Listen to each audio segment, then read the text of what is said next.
सन्तानले यो दुःख कष्ट भोग्नु नपरोस् भनेर गर्नुहोस् डिरेक्सन। र यहाँ डिरेक्सनमा चाहिँ आफू स्वास्थ्य रहनुहोस् र आफ्नो घर फ्यामिली आफ्नो गाउँ समाज आफ्नो इष्ट मित्रलाई स्वास्थ्य बनाउँदै यसरी नै अघि बढ्ने हो। डिरेक्सनमा चाहिँ हामी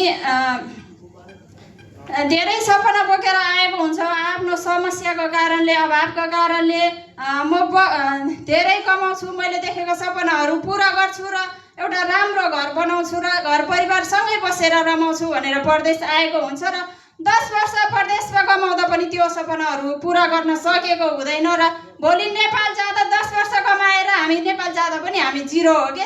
नेपाल गइसकेपछि हामी 10 वर्ष कमाएर नेपाल गइसकेपछि हाम्रो कुनै पनि नाम हुँदैन, कुनै पनि नामले चिनिँदैन। एउटा 10 वर्षको परदेशी लाउरे भनेर चिनिन्छ र त्यो लाउरे नाम त्यो हामीले कमाएको पैसा नसकुन्जेल एक महिना 1.5 महिना लाउरे हो, पछि गइसकेपछि हामी चाउरे हो क्या।